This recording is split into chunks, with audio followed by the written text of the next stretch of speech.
Bonjour tout le monde et bienvenue à nouveau dans mon podcast Chaise longue.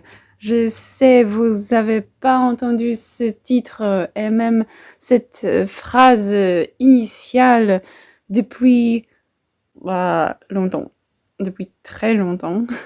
J'en suis consciente et je suis désolée. Cette pause était pas du tout planifiée. Parfois la vie s'organise comme ça et voilà. Mais de toute façon, je suis revenue. C'est le résultat. Donc oui, rebonjour.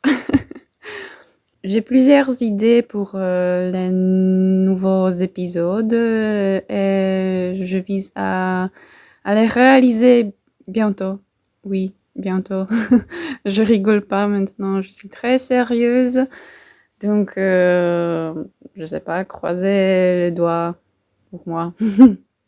De plus, j'ai entendu parler que quelques personnes avaient hâte d'écouter une nouvelle émission. Oui, il y avait des questions, donc voilà, un nouvel épisode débarque pour vous. Je vous vois, oui. J'espère que vous avez passé de bonnes vacances et que vous profitez cette nouvelle année scolaire, académique et tout ça.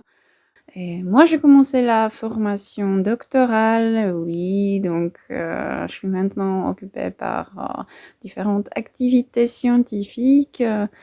Et en fait, je voudrais continuer ces projets, mon podcast,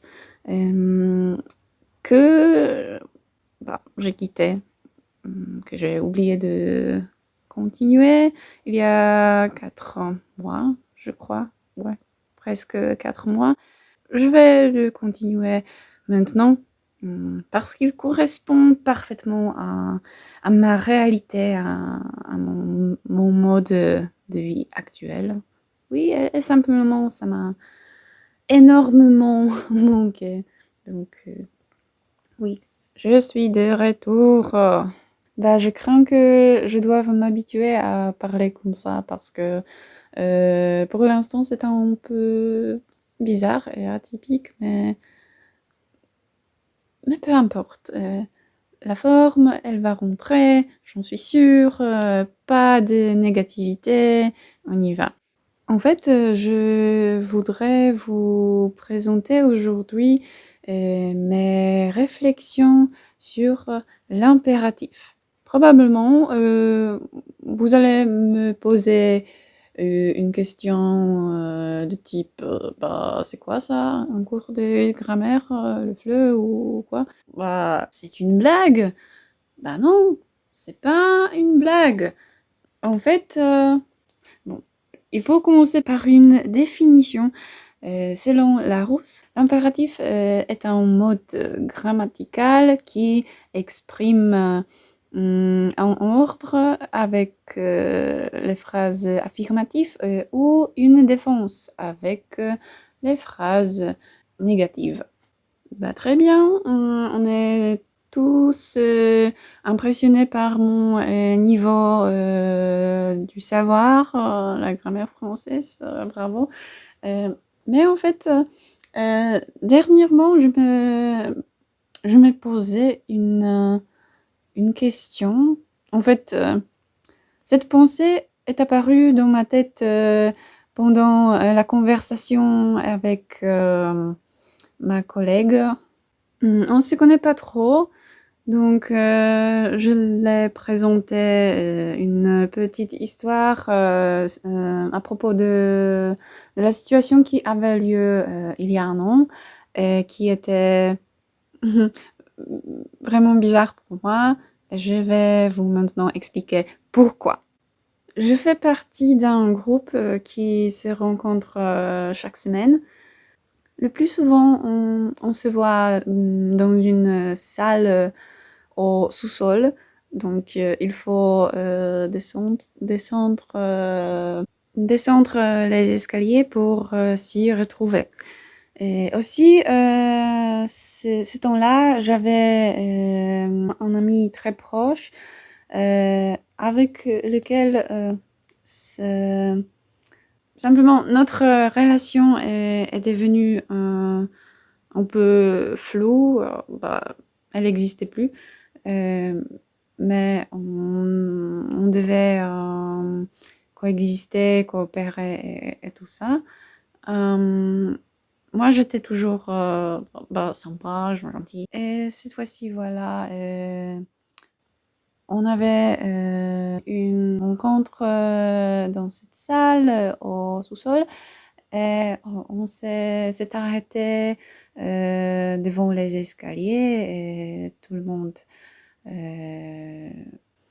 le monde était déjà, dans la place et il y avait quelques personnes qui attendaient les toilettes ou quelque chose comme ça. Cet ami, heu sans aucune, raison, devant les escaliers, il se trouvait plus haut. Heu, je lui ai dit: «Bah, tu peux descendre déjà, tout le monde est là, hein». Il a rien fait, il est pas descendu. J'ai répété, la deuxième fois et aussi la troisième. Et donc c'était un peu, bizarre, son comportement, n'est-ce pas? Et et ensuite, j'ai utilisé l'impératif, je l'ai dit finalement: «Bah, descends mec, descends». Et il était un peu, bah, étonné, un peu, je sais pas, agacé. C'était vraiment quelques mois plus tard, on s'est disputés et il a utilisé son meilleur, argument qui était lié avec, cette situation que, je viens de vous décrire. Et voilà, et il m'a dit, écoutez, il m'a dit que je l'avais, traité comme un chien. Oui, vous avez bien entendu, que je l'avais traité comme un chien. En fait, j'ai essayé de comprendre son point de vue parce que, vous savez, les chiens, ils sont mignons, non? Mais à son avis, c'était, hem c'était un exemple de traitement discriminatoire. Voilà. J'étais la bouche bée, sérieusement. Non, mais vraiment, ma perception de l'impératif, est complètement différente parce que, je sais pas, j'entends souvent ce mode, grammatical, oui.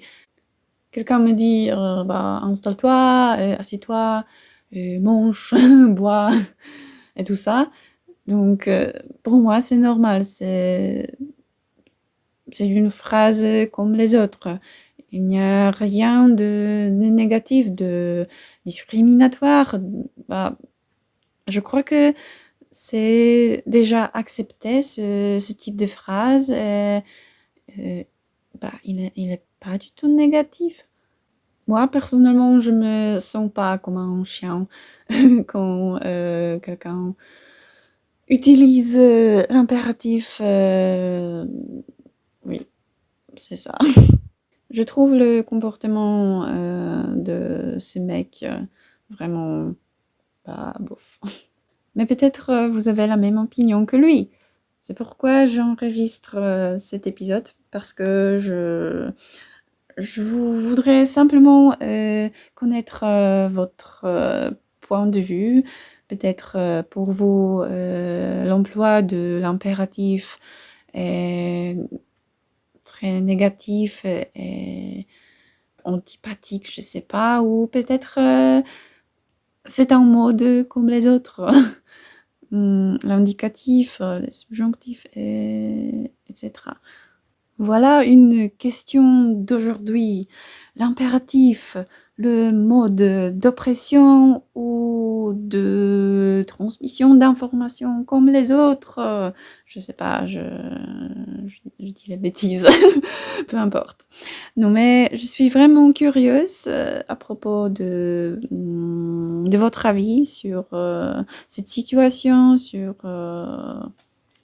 cet, aspect, existentiel, grammatical et tout ça.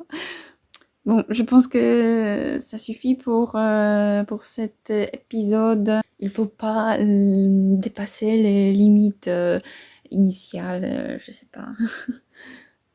Non, mais je pense que ce sujet est suffisant pour mon retour vers non, mon retour dans le monde de podcast, oui, tout ça. Moi, je suis très contente. J'espère que vous avez les mêmes impressions que moi. Et si vous entendiez les petits clacs, bah, c'était mon poignet. Je suis désolée, mais je sais pas ce qui se passe avec lui. Bon, peu importe. Bah, bref, merci beaucoup pour aujourd'hui et à très bientôt. Je vous promets. On se voit très bientôt. Et merci. Et au revoir. Bye.